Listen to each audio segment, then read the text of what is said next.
उसके लिए बेसिकली ये जो है ना वो काम करेगा। बहुत सारे हमारे पास मैम मेथड होते हैं, बहुत सारी वैल्यूज होती हैं और इन वैल्यूज से पर्टिकुलरली सवाल भी बनता है। अब आपके मन में सवाल आएगा मैम कैसी वैल्यूज है, एक बार बताइएगा। Hello everyone, welcome back to pharmacy India plus. कैसे हैं आप सारे बच्चे? उम्मीद कर रही हूँ आप बहुत अच्छे होंगे और अपनी अपनी पढ़ाई बहुत अच्छे से कर रहे होंगे। तो जैसा कि आप सभी को पता है कि हम लोग अपनी already pharmaceutical organic chemistry start कर चुके थे, जिसमें ऑलरेडी हम लोगों ने अपना यूनिट नंबर 3 स्टार्ट कर दिया है। A lot of topics I have covered already. आज की इस वीडियो में जो हम टॉपिक कवर करने जा रहे हैं that is methods of analysis of fats and oils. Fats and oils क्या होते हैं, किस टाइप की रिएक्शंस देते हैं, सारी रिएक्शन सब कुछ हम ऑलरेडी वाइंड अप कर चुके हैं। अब हमें देखना है कि किस टाइप के मेथड्स ऑफ एनालिसिस में बेसिकली रिएक्ट करवाते हैं या कौन कौन से मेथड्स ऑफ एनालिसिस यहाँ पर इन्वॉल्व होते हैं। बेसिकली यहाँ पर हम डिफरेंट मेथड्स ऑफ एनालिसिस पढ़ने वाले हैं। ये जो एनालिसिस के मेथड है ये सब आपके लिए बहुत ज्यादा इंपॉर्टेंट होने वाले हैं। इंडिविजुअली ये सारे एनालिसिस के मेथड मैं आपको करवाऊंगी। यहाँ से सवाल बहुत ज्यादा पूछे जाते हैं, इनकी वैल्यूज से सवाल बहुत ही ज्यादा मिलने वाले हैं आपको। तो हमारा जो टॉपिक रहने वाला है that is going to be methods of analysis, यानी हम जो समझने वाले हैं वो है हमारा मेथड्स ऑफ एनालिसिस। बेटा हमारे पास एक पॉइंट होता है जिसको हम एनालिसिस पॉइंट या एनालिटिकल नंबर भी बोल सकते हैं। ये हमें किसी भी फैट्स या ऑयल के बारे में, उनकी प्रॉपर्टीज के बारे में बताता है कि जो भी पर्टिकुलरली आप फैट ले रहे हो या फिर आप ऑयल ले रहे हो, क्या क्या वो फिजिकल प्रॉपर्टी कंटेन करता है, क्या क्या उसमें केमिकल प्रॉपर्टीज कंटेन होती हैं। इन सभी चीजों के बारे में हमें वो आइडिया देता है। तो अगर हमसे बोला जा रहा है मेथड्स ऑफ एनालिसिस के बारे में, तो हमें क्या देखना पड़ेगा मैम, आपको एक कांस्टेंट के बारे में डिस्कशन करना पड़ेगा और वो कांस्टेंट एक हमारा एनालिटिकल कांस्टेंट होता है और उस पर्टिकुलर कांस्टेंट की वजह से ही हमें पता चलता है कि क्या क्या फिजिकल प्रॉपर्टीज होंगी, क्या क्या उनमें केमिकल प्रॉपर्टीज होने वाली है। तो हम यहाँ पर क्या लिख सकते हैं, बहुत इजीली मैम यहाँ पर आप लिख सकते हो that analysis constant we have to take which is a numerical value. Analysis constant, अब यहाँ एनालिसिस कांस्टेंट से बेटा डायरेक्ट आपके एग्जाम में सवाल बनने के चांसेस बहुत ज्यादा हैं। हमारे पास ये क्या होता है मैम, ये जो है ना वो हमारे पास में एक टाइप का न्यूमेरिकल वैल्यू होता है। न्यूमेरिकल वैल्यू भी आप बोल सकते हो इसको, या फिर आप एक टाइप का इसको कांस्टेंट भी बोल सकते हो, which is used to characterize and identify the many kind of physical and chemical properties of many fats and oils। तो हम लिख सकते हैं which is used to characterize and identify the physical and chemical properties of fats and oils। ये बहुत important portion है बेटा, physical and chemical properties।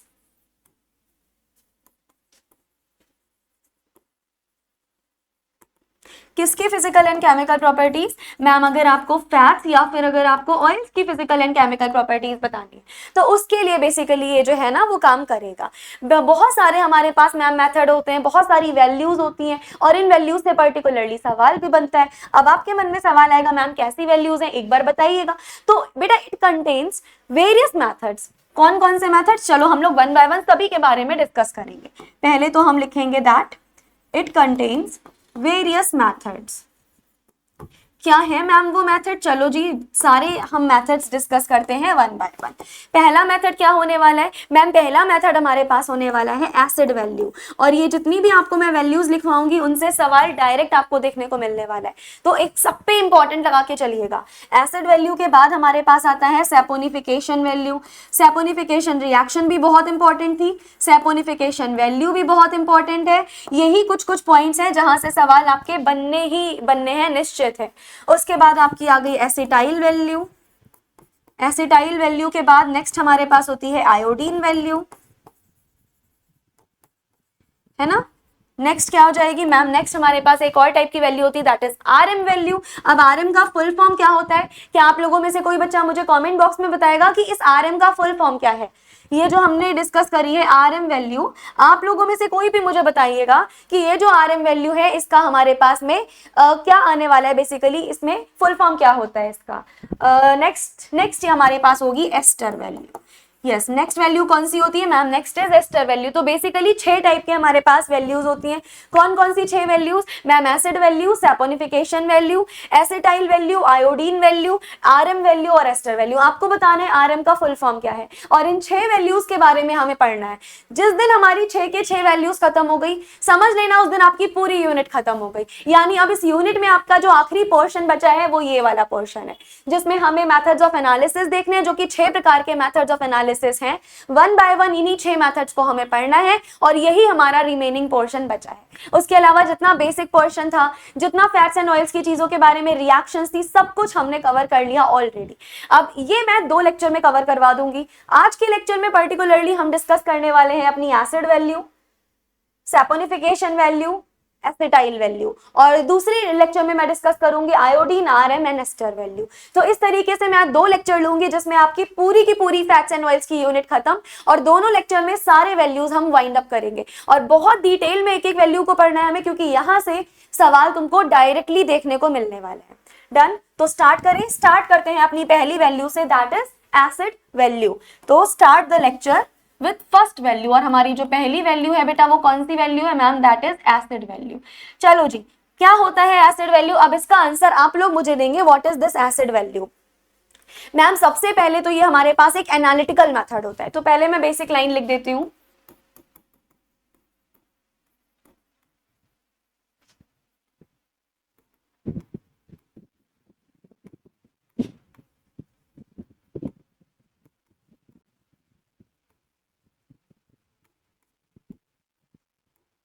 Yes, क्या होती है हमारे पास मैम? ये सबसे पहले तो एनालिटिकल मेथड होता है। किसी भी फ्री एसिड में किसके लिए करते हैं मैम? इसका यूज किया जाता है to measure the free fatty acids. कहां पे? किसी भी एसिड्स में से।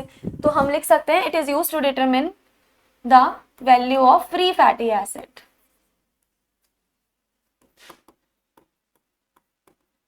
किसी भी कंपाउंड से अगर हमें फ्री फैटी एसिड मेजरमेंट करना है, अगर इस पर्टिकुलर फ्री फैटी एसिड्स का आपको मेजरमेंट करना है किसी भी सैंपल से, तो उसके लिए आप किसका यूज करोगे मैम? हम इन वैल्यू का यूज करेंगे, है ना। हम क्या यूज करेंगे मैम? हम पर्टिकुलरली अपनी एसिड वैल्यू का यूज करने वाले। अच्छा, अब आपके सामने एक नया टर्म आया, फ्री फैटी एसिड्स। मैम आपने फैटी एसिड्स के बारे में तो बहुत कुछ बताया है, लेकिन अभी तक आपने हमें ये नहीं बताया कि ये फ्री फैटी एसिड्स क्या होते हैं। तो अब यहाँ पे ध्यान से सुन ले, क्योंकि यहाँ पर आपका यहाँ से वेरी शॉर्ट और शॉर्ट दोनों आंसर बन सकते हैं। What are free fatty acids? ये पूरा जो मैं डेफिनेशन लिखवाने वाली हूँ, हाईलाइट कर लेना अपनी कॉपी पे। क्या होते हैं फ्री फैटी एसिड्स? देखिए भाई, जो हमारे पास में फ्री फैटी एसिड्स होते हैं वो क्या होंगे ma'am? These are those acids which are not bound with any kind of glycerol. Normally जो हमने देखा था वो ग्लिसरॉल के साथ बाइंड होते थे। ये फ्री बेसिकली हमारे पास ऐसे फैटी एसिड जो किसी भी ग्लिसरॉल के साथ बाउंड नहीं है, यानी जो अपनी फ्री स्टेट में पाए जा रहे हैं, उनको कहा जाता है फ्री फैटी एसिड्स। तो हम बोल देंगे free fatty acids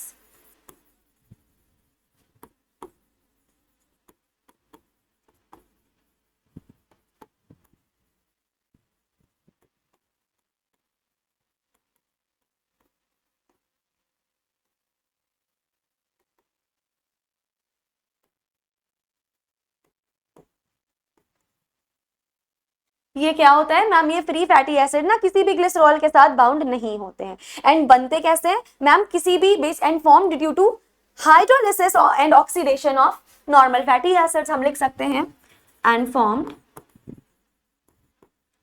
due to hydrolysis या फिर oxidation. Basically normal chemical reactions की हमारे पास बात हो रही है।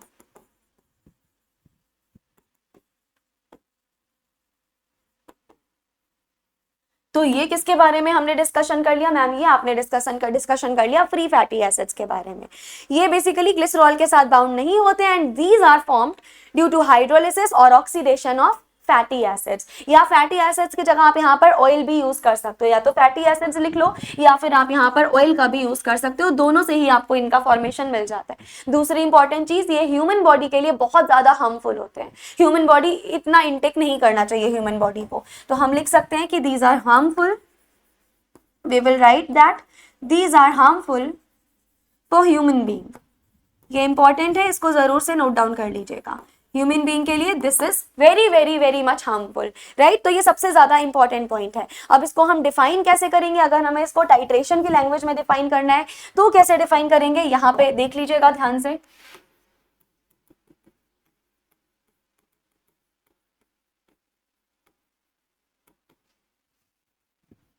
चलो अब तुम लोग मुझे बताओ जरा, हमें अगर टाइट्रेशन की लैंग्वेज में इसको डिफाइन करना है, इसकी पूरी डेफिनेशन लिखनी है, तो मैं कैसे लिखूंगी।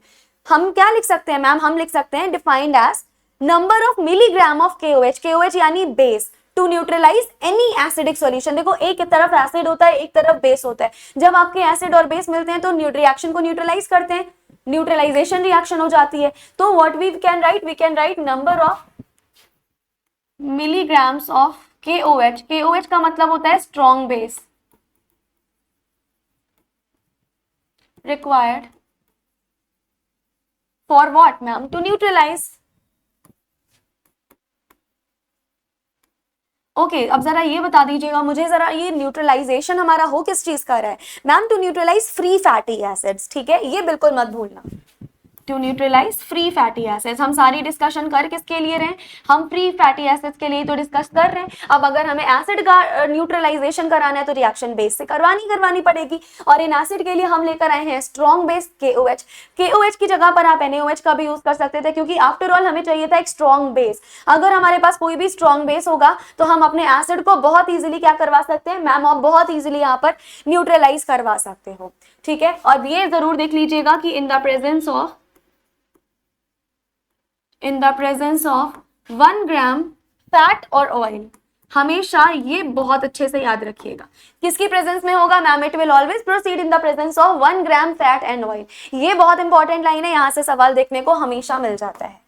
नेक्स्ट अब हम बात करते हैं इसके प्रिंसिपल के बारे में, यानी मैम अब आप हमें ये बता दीजिए कि आपकी ये जो एसिड वैल्यू है, ये जो आप हमें एसिड वैल्यू के बारे में पढ़ा रहे हो, ये आफ्टर ऑल किस टाइप के प्रिंसिपल पे बेस्ड होती है, क्योंकि प्रिंसिपल से कई बार आपका शॉर्ट नोट भी बन सकता है, वेरी शॉर्ट में भी पूछा जा सकता है, लॉन्ग में तो तुम्हें सब लिखना ही पड़ेगा फिर।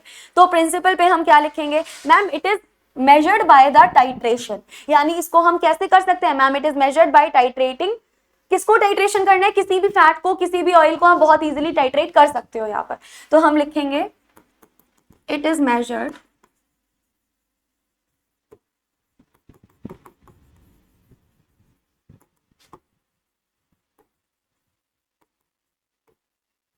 यस हमें क्या करना पड़ेगा मैम, आपको किसी भी फैट या ऑयल को टाइट्रेट करना पड़ेगा with the presence of any strong base, जैसे कि हमने यहाँ पर लिया, लिख देंगे विद एनी स्ट्रॉन्ग बेस। और एक और बात हमेशा याद रखिएगा कि ये रिएक्शन हमेशा किसी ना किसी सॉल्वेंट की प्रेजेंस में ही होती है, तो हम लिख देंगे in the presence of any solvent, हमेशा किसी ना किसी की सॉल्वेंट की प्रेजेंस में ही ये रिएक्शन, ये टाइट्रेशन आपका प्रोसीड होगा। इस टाइट्रेशन में आपका क्या लिया जाएगा मैम, फैटी एसिड लिया जाएगा, फैटी एसिड की किसी स्ट्रॉन्ग बेस जैसे NaOH की प्रेजेंस में रिएक्शन कराई जाएगी, ये रिएक्शन न्यूट्रलाइजेशन रिएक्शन होगी जो किसी सॉल्वेंट के प्रेजेंस में ही होने वाली है। ये हमारे पास सबसे पहली चीज तो ये हो गई। ये क्या इन्वॉल्व करता है ma'am, it involves the neutralization of the free fatty acid, वही तो हमें चाहिए आफ्टर ऑल। तो हम लिखेंगे इट इन्वॉल्व्स द न्यूट्रलाइजेशन, क्या इन्वॉल्व करेगा, ऑब्वियस सी बात है मैम, न्यूट्रलाइजेशन इन्वॉल्व करेगा। So it involves the neutralization of free fatty acids, है ना, ये किसी भी फ्री फैटी एसिड्स के न्यूट्रलाइजेशन को क्या करने वाला है मैम, ये इन्वॉल्व करने वाला है, राइट। एंड यहाँ पर प्रेजेंस किसकी होगी मैम, बेस की प्रेजेंस होगी, तो आप यहाँ पर ये भी लिख सकते हो बाय द बेस, क्योंकि ये जो न्यूट्रलाइजेशन है वो किसके साथ हो रहा है मैम, किसी ना किसी बेस के साथ हो रहा है, तो आप यहाँ पर लिख सकते हो कि बेस के साथ में ही न्यूट्रलाइजेशन होगा। एक और बहुत इंपॉर्टेंट चीज ये भी है कि जो आपका अमाउंट ऑफ बेस है, यानी आप कितने अमाउंट में बेस ले रहे हो, वो किस पे डिपेंड करता है। ये बहुत इंपॉर्टेंट पॉइंट है बेटा, इसको जरूर से स्टार मार्क करवा देना। अमाउंट ऑफ बेस किस पे डिपेंड करता है मैम, सैंपल की एसिड वैल्यू पे। जो भी आप सैंपल ले रहे हो उस पर्टिकुलर सैंपल की क्या एसिड वैल्यू है, जितनी ज्यादा उस सैंपल की एसिड वैल्यू होगी उतना ज्यादा हम बेस का अमाउंट भी लेंगे, यानी जितना स्ट्रॉन्ग एसिड होगा, सीधी सी बात है, उतना ही हमें स्ट्रॉन्ग बेस भी लेना पड़ेगा। तो amount of base is directly proportional to acid value of sample. ये बहुत इंपॉर्टेंट चीज है बेटा, है ना, दिस इज वेरी इंपॉर्टेंट, इसको अपने एग्जाम में जरूर से मेंशन करके आइएगा, राइट। तो ये हमने समझ लिया प्रिंसिपल के बारे में। अब प्रिंसिपल के आगे बढ़ते हैं और हम अपना वाइंड अप करते हैं जल्दी से। डिटर्मिनेशन को, कि भाई डिटर्मिनेशन कैसे करेंगे। अब आप मैम हमें ये बताइए, किसी भी सैंपल की आपको एसिड वैल्यू निकालनी है, उस पर्टिकुलर एसिड वैल्यू का हम कैसे किस तरीके से डिटर्मिनेशन करने वाले हैं, अब आप मैम हमें ये समझा दीजिए। सबसे पहले तो ये कौन से मेथड के थ्रू हो रहा है मैम, ये टाइट्रेशन मेथड के थ्रू हो रहा है, तो डिटर्मिनेशन भी आपका टाइट्रेशन मेथड के थ्रू ही होना पड़ेगा। तो हम लिख सकते हैं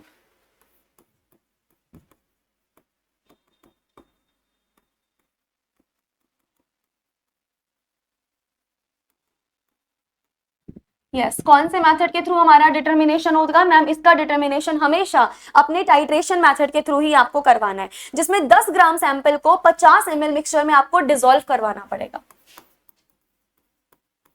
डिसॉल्व हम लिख देंगे इसमें, dissolve 10 gram of mixture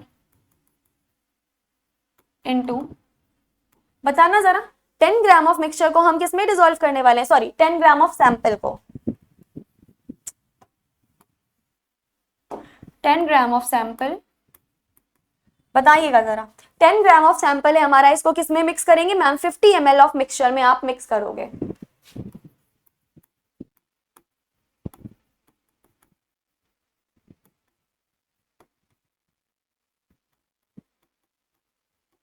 right हमने क्या किया, 10 ग्राम ऑफ सैंपल को 50 ml ऑफ मिक्सचर में हमने मिक्स किया। इक्वल वॉल्यूम ऑफ आपको इथेनॉल एंड ईथर की भी लेनी पड़ेगी, तो हम लिख देंगे by equal volume of ethanol and ether, ये दोनों बहुत कंपलसरी है,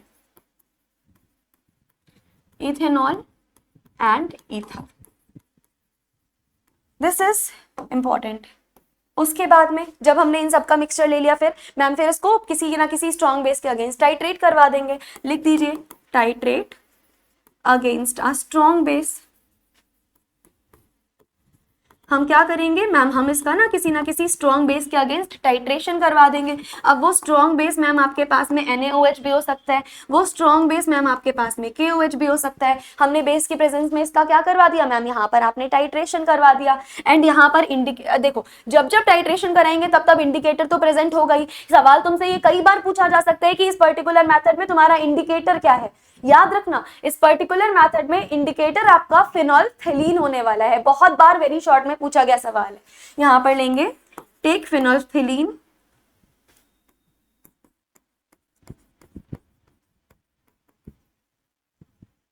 एज एन इंडिकेटर। फिनोल्फथलीन को हम कैसे लेने वाले हैं मैम, हम एक इंडिकेटर के रूप में यहाँ पर फिनॉल को लेने वाले हैं। इस पूरे टाइट्रेशन में एक बार एसिड का और एक बार बेस का, मतलब एसिड का बेस के प्रेजेंस में हम टाइट्रेशन करा रहे हैं, जिसमें इंडिकेटर बिल्कुल एसिड बेस्ड टाइट्रेशन की तरह ही। याद करो एसिड बेस्ड टाइट्रेशन में भी तो हम इसका यूज करते थे एज एन इंडिकेटर। जिस तरीके से एसिड बेस्ड टाइट्रेशन पढ़ा होगा आपने एनालिसिस में, सेम वैसे ही यहाँ पर एसिड बेस्ड टाइट्रेशन ही तो है ये, जहां फिनोल्फथलीन इंडिकेटर का यूज कर रहे हो। अब यहाँ जो सबसे इंपॉर्टेंट चीज है वो मैं लिखवा देती हूँ, that is your acid value. Acid value का सीधा फॉर्मूला याद कर लेना, बहुत इंपॉर्टेंट है। That is amount of base required, amount of base required to neutralize free fatty acids. किसके लिए चाहिए मैम, ऑब्वियस सी बात है, फ्री फैटी एसिड्स को न्यूट्रलाइज करने के लिए चाहिए।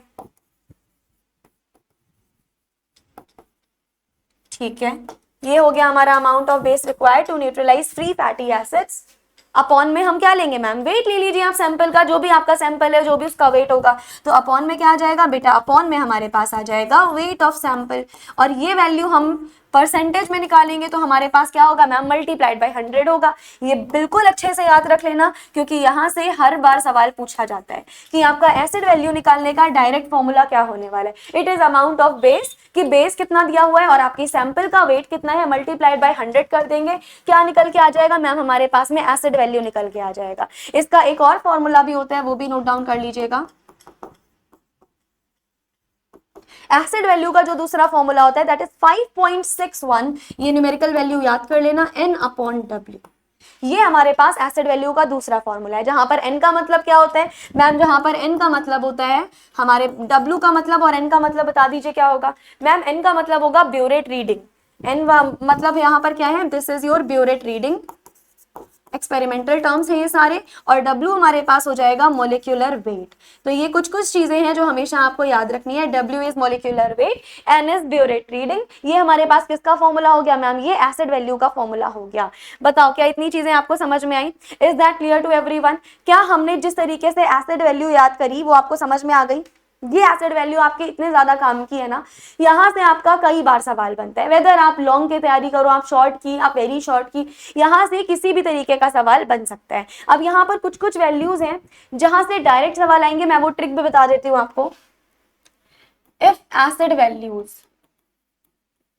अब देखो ये बहुत ध्यान से समझना कि अगर जो तुम्हारी एसिड की वैल्यू है वो 0.5% से कम आ रही है तो क्या होने वाला है, या वो 0.5 से 1.5% के बीच में आ रही है तो क्या होने वाला है, या फिर अगर वो 1.5% से ज्यादा आ रही है तो क्या होने वाला है। अब बहुत ध्यान से मेरी बात सुनना, अगर आपकी एसिड की वैल्यू 0.5% से कम आ रही है तो ये वीडियो जो है वो लो है and it represents a good quality. तो ये इंपॉर्टेंट है, ये हमारे पास लो है और ये क्या रिप्रेजेंट करता है, ये मैम जो है ना वो एक गुड क्वालिटी को रिप्रेजेंट करेगा।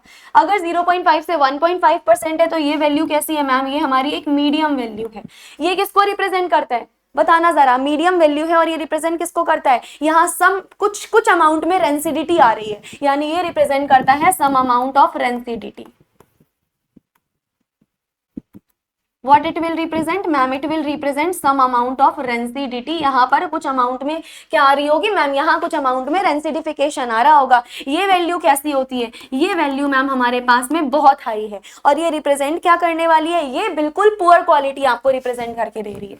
What is it indicating ma'am, it indicates poor quality. तो ये डायरेक्ट तुमसे सवाल पूछे जा सकते हैं, इन पे स्टार मार्क कर लेना, this is very very very much important. Done, इस पे बिल्कुल से स्टार मार्क कर लीजिएगा क्योंकि यहां से सवाल डायरेक्टली कई बार बनता है। डन, ये सारी वैल्यू से सवाल आपका बनेगा। नेक्स्ट हमने एसिड वैल्यू खत्म कर ली, that is all about the acid value. Acid value के बाद अब हम आगे बढ़ते हैं नेक्स्ट वैल्यू पे। नेक्स्ट सबसे इंपॉर्टेंट वैल्यू मैं तुमको बता देती हूँ, सैपोनिफिकेशन वैल्यू। अब मैम ये वैल्यू हमारे पास क्या होती है, चलिए अब हम नेक्स्ट वैल्यू पे डिस्कशन करते हैं अपना, that is the saponification value. Ma'am ये बता दो आप हमें, ये सैपोनिफिकेशन वैल्यू क्या होती है। सैपोनिफिकेशन में हो क्या रहा था मैम, सैपोनिफिकेशन में सोप का फॉर्मेशन हो रहा था और ये रिएक्शन हमेशा बेस की प्रेजेंस में हो रही थी, क्योंकि बेस की प्रेजेंस में ही तो सोप बनता है हमारे पास। तो सैपोनिफिकेशन वैल्यू अगर दी जाए तो ये क्या होगा ma'am, it is defined as the number of any base. तो हम लिख सकते हैं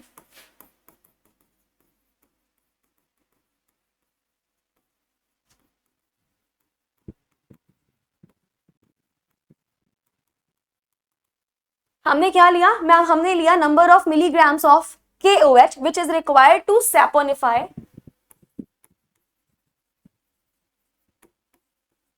किसके लिए ma'am, it is required to saponify 1 gram of what ma'am, which is required to saponify 1 gram of fats और ऑयल्स। ठीक है, ये बहुत इंपॉर्टेंट वैल्यूज रहने वाली हैं आपकी। नेक्स्ट आप क्या बताओगे, next it is the measure of average molecular weight of fatty acid. जैसे कि मान लीजिए आपके पास कोई फैटी एसिड है और आपको उस पर्टिकुलर फैटी एसिड का एवरेज मोलिकुलर वेट निकालना है, उसके लिए जिस वैल्यू का यूज करोगे आप लोग उसको सैपोनिफिकेशन वैल्यू कहते हैं। तो हम लिख सकते हैं कि it is used to measure the molecular wait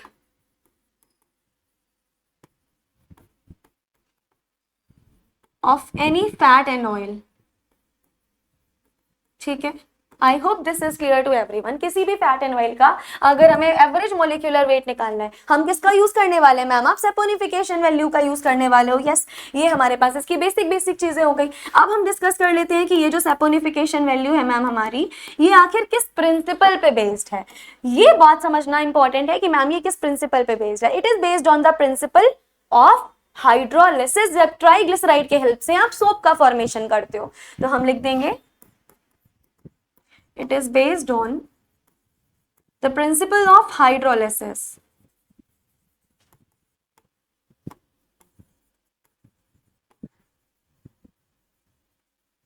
right, किस पे बेस्ड है ये ma'am, it is based on the principle of hydrolysis, जहां ट्राइग्लिसराइड को ब्रोक किया जाता है किसकी प्रेजेंस में, बेस की प्रेजेंस में।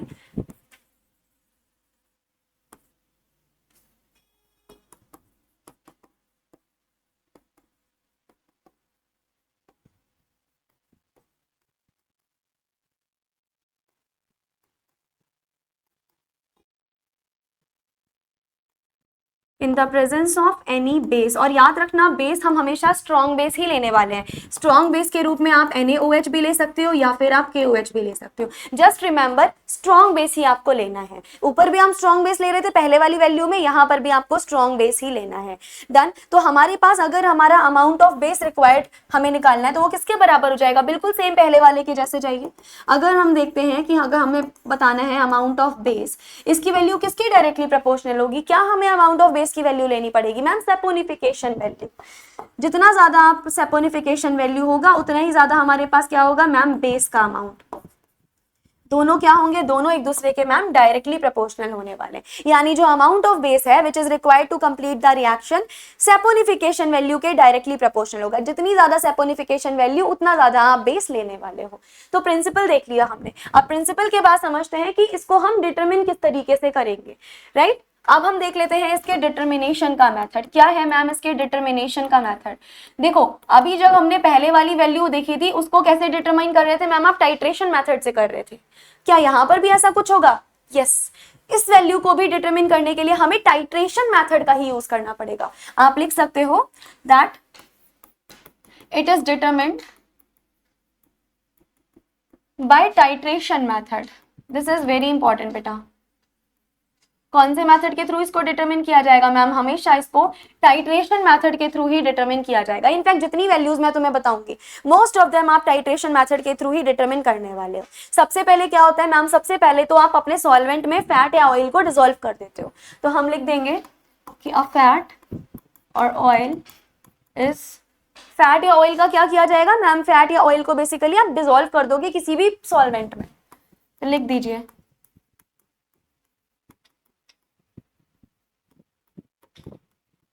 हमने क्या किया मैम, हमने अपने सॉल्वेंट में फैट को या फिर ऑयल को बहुत इजीली डिसॉल्व कर दिया। यहाँ एज एन इंडिकेटर क्या लेने वाले हो बेटा, सेम पहले के जैसा होगा, सेम पहले के जैसे टाइट्रेशन है तो सेम इंडिकेटर भी यूज करेंगे, यानी फिनोल्फ्थलीन इंडिकेटर यहाँ भी यूज करेंगे। तो यहाँ पर लिख दीजिए आप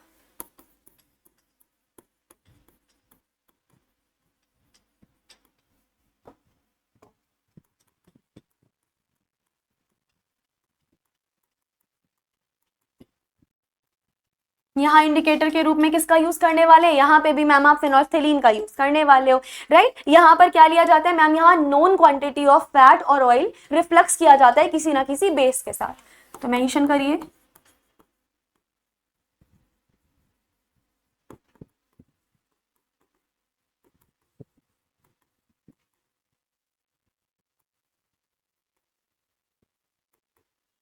हमने अपना नोन क्वांटिटी में फैट एंड ऑयल लिया, इसको किसके साथ रिफ्लक्स करेंगे मैम, एक्सिस बेस के साथ, यानी हम लिख सकते हैं एक्सिस एल्कोहलिक KOH। क्या किया मैम, हमने अपने एसिड या मतलब फैट या ऑयल को इस एक्सिस एल्कोहलिक KOH के साथ में क्या कर दिया मैम, हमने बहुत ही अच्छे से इसको रिफ्लक्स कर दिया है। और यहाँ पर एक तरीके का टाइट्रेशन और होगा, पहले तो हम अपने सैंपल को रखकर टाइट्रेशन करेंगे। एक और प्रकार का टाइट्रेशन होता है जिसमें हम किसी भी प्रकार के सैंपल को नहीं रख रहे होते, उसको बेटा ब्लैंक टाइट्रेशन के नाम से जाना जाता है। यहाँ पर लिख दीजिए blank titration also performs here. ये भी इंपॉर्टेंट है ना बेटा, अच्छे से करिएगा। Blank titration also performs here. यहाँ पर हमारा कौन सा टाइट्रेशन होने वाला है, बैंक टाइट्रेशन भी मैम होने वाला है। तो जो मेन टाइट्रेशन है सैंपल के साथ वो तो होगा ही होगा, साथ ही में यहाँ पर आपका ब्लैंक टाइट्रेशन भी होने वाला है। अब मैम इसका आप हमें फॉर्मूला बता दीजिए जो हमें एज इट इज याद करना है। चलो फॉर्मूला लिख लो बेटा, अगर तुम्हें सैपोनिफिकेशन वैल्यू निकालनी है इसका डायरेक्ट फॉर्मूला लिख लो। डायरेक्ट फॉर्मूला याद जरूर होना चाहिए क्योंकि हर बार यहाँ इनके वैल्यू से डायरेक्ट फॉर्मूले से सवाल बहुत बनता है। यहाँ पर क्या होगा मैम, यहाँ पर होगा हमारे पास 28.05।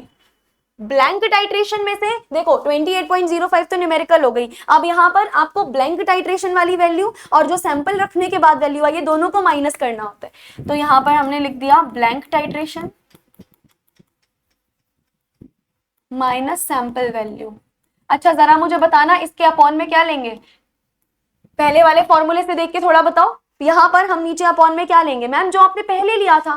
क्या लिया था पहले मैम, अभी तो आपने बताया था वेट ऑफ सैंपल लेना है, तो यहाँ पर भी हम क्या ले लेंगे, सिंपल सी बात है बेटा, यहाँ पर भी हम वही ले लेंगे अपना वेट ऑफ सैंपल। ये किसका फॉर्मूला हो गया बेटा ma'am, this is the formula of saponification value. ये डायरेक्ट फॉर्मूला है, याद रख लीजिएगा। यहाँ से सवाल आपके बनेंगे, है ना। ये सैपोनिफिकेशन वैल्यू का डायरेक्ट फॉर्मूला हो गया। अब यहाँ पे आपको इस मेथड के कुछ कुछ सिग्निफिकेंस भी देखने होंगे कि इस मेथड के पर्टिकुलरली क्या क्या सिग्निफिकेंस अवेलेबल है हमारे पास। इसके सिग्निफिकेंस अलग से शॉर्ट में कई बार पूछे जा चुके हैं, तो इसके सिग्निफिकेंस पे खास ध्यान देना, कई बार आपसे पूछे जाएंगे ये सिग्निफिकेंस। चलिए मैम, अब हमें ये बता दीजिएगा जरा कि ये जो आप पर्टिकुलर सिग्निफिकेंस की बात कर रहे हो ये क्या होता है। याद रखना इसका सिग्निफिकेंस ये है कि ये जो सैपोनिफिकेशन वैल्यू है ये किसी भी फैट का, किसी भी ऑयल का एवरेज मॉलिक्यूलर वेट तुमको तुरंत बता देगा। तो हम लिख सकते हैं it determines the average molecular weight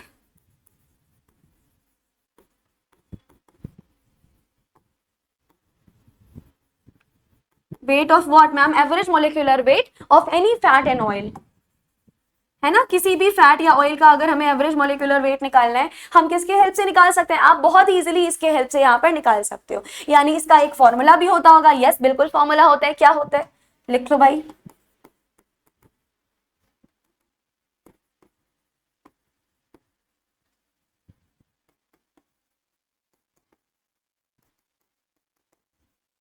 fats and oils का जो मोलिकुलर वेट होने वाला है वो किसके बराबर होने वाला है मैम, मिलीग्राम ऑफ बेस जो भी आप लेने वाले हो अपॉन सैपोनिफिकेशन वैल्यू। क्या हमारी सैपोनिफिकेशन वैल्यू आई है। ये फॉर्मूला जो होगा वो इंपॉर्टेंट है, जरूर से मार्क आउट कर लीजिएगा।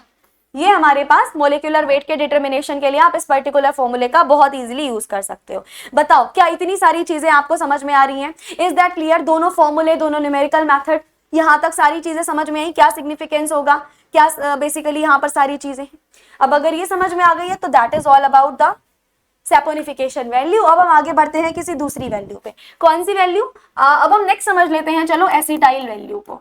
अब मैम आप हमें ये बता दीजिएगा जरा, ये एसिटाइल वैल्यू क्या होती है। हमने अभी तक दो वैल्यू खत्म कर दी हैं, एक एसिड वैल्यू खत्म कर दी, दूसरी हमने सैपोनिफिकेशन वैल्यू खत्म कर दी। थर्ड वैल्यू पे अब हम आ चुके हैं, that is your acetyl value. चलो एसिटाइल वैल्यू बताओ क्या होता है ma'am. It is the measurement of amount of acetic acid, यानी तुम्हें कोई भी पर्टिकुलर फैटी एसिड दिया है, मतलब फैट या ऑयल दिया है, अब उस फैट में या उस ऑयल में कितने amount of acetic acid present है, अगर ये तुमको कैलकुलेट करने को बोला जाए तो तुम यहां से करने वाले हो। समझ में आया। यानी हम क्या बोल सकते हैं, it is used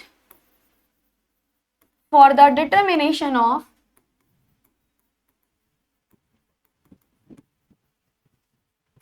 amount of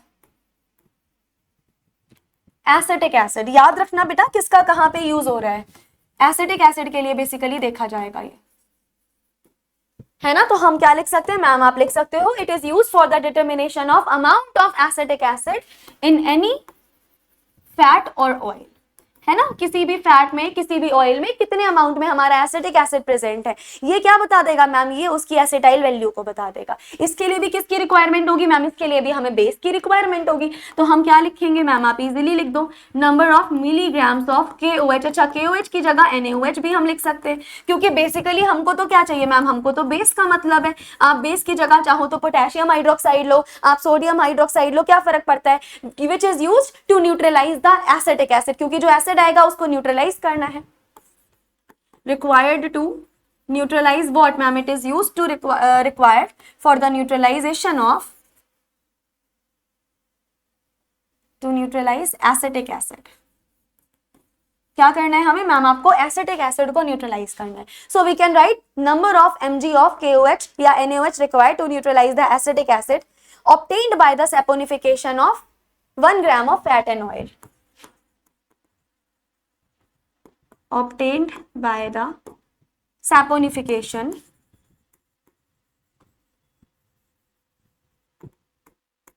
of 1 gram of what ma'am, 1 gram of fat and oil। इस तरीके से हम क्या करेंगे, इस तरीके से आप अपनी एसिटाइल वैल्यू को तुरंत आइडेंटिफाई कर सकते हो। मैम फॉर्मूला बता दीजिए आप हमें बस इसका। चलिए फॉर्मूला समझते हैं, और फॉर्मूले से कई बार सवाल, हर जगह सवाल फॉर्मूले से शॉर्ट में बनेंगे ही बनेंगे। एसिटाइल वैल्यू किसके बराबर है मैम, ये बेसिकली यहाँ पर एक न्यूमेरिकल वैल्यू लोगे आप 1335, और यहाँ पर दो टाइट्रेशन होंगे, एक ब्लैंक टाइट्रेशन, एक सैंपल वाला टाइट्रेशन, दोनों टाइट्रेशन को माइनस करना है। देखो अभी जस्ट पहले मैंने तुम्हें एक टाइट्रेशन बताया था जहाँ पे blank titration minus sample titration किया था, इसी को मैं B माइनस ए कर रही हूँ, जहाँ पर ये क्या होंगे मैम, यहाँ पर आप लिख सकते हो blank titration minus sample titration, और इसी को मैंने शॉर्ट फॉर्म में B माइनस ए कर दिया। डन, इसी को बस मैंने शॉर्ट फॉर्म में B माइनस ए किया, तो कंफ्यूज मत होना। चाहो तो तुम इसको पूरा लिख लो, blank titration minus sample titration, चाहो तो 1335 यानी कांस्टेंट के आगे B माइनस ए लिख लो, दोनों में से कुछ भी लिख सकते हो। और यहाँ पर आएगा 1335 माइनस ए।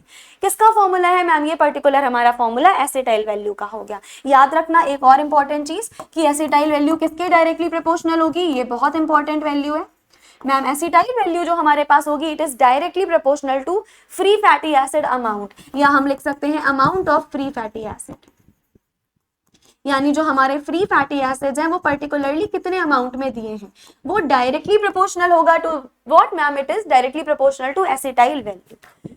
तो ये बेटा हम लोगों ने 3 वैल्यूज कवर अप कर ली, बहुत इंपॉर्टेंट वैल्यूज कवर करी है। देख लो आज के लेक्चर में क्या क्या पढ़ा।